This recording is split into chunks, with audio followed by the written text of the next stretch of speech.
അടുക്കളയിൽ വന്ന് ഇത്തിരി സഹായിച്ചാൽ എന്താ നിനക്ക്? ആ പെണ്ണ് കേൾക്കും. കേട്ടാലെന്താ? നിനക്കത് പറയാം. എന്നോട് ഈയിടെയായിട്ട് അവൾ കുറച്ച് അനുഭാവം കാണിച്ചു തുടങ്ങിയിട്ടുണ്ട്. നിന്നോടോ? എടാ നീ ഒരു മഹാമണ്ടൻ തന്നെ. അച്ഛനും അമ്മയ്ക്കും ഒറ്റ മോള്, ഡോക്ടർ ഭാഗത്തിന് പഠിക്കുന്ന പെണ്ണ്. അനുഭാവത്തിന് ചെന്നാൽ നിന്റെ തടി അലങ്കോലമാവും. എടാ ഞാൻ നിന്നെ പോലെ തുക്കട പ്രീ ഡിഗ്രിക്കാരനല്ല. ഞാൻ ബികോം ഫസ്റ്റ് ക്ലാസ്സാ, അറിയോ? പിന്നെ ഇപ്പോഴത്തെ ജോലി ശകലം മോശമാ, അത് തരാ. പക്ഷേ ഞാൻ കാണാൻ നിന്നെ പോലല്ല, കുറച്ചുകൂടെ സുന്ദരനാണ്. അവളുടെ അച്ഛനോട് പറയും എനിക്ക് ഇയാളെ തന്നെ മതിയെന്ന്.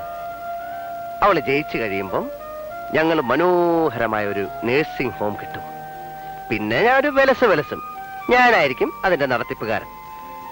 അപ്പൊ വല്ല ക്യാൻസറോ കുഷ്ടോ പിടിച്ചോണ്ട് വന്നാൽ ഞാൻ നിന്നെതാ ഇങ്ങനെ പിഴിഞ്ഞെടുക്കും. കാശ് തന്നില്ലെങ്കിൽ ആ ക്യാൻസറോട് കൂടി അപ്പ ഗേറ്റോട്ടടിക്കും.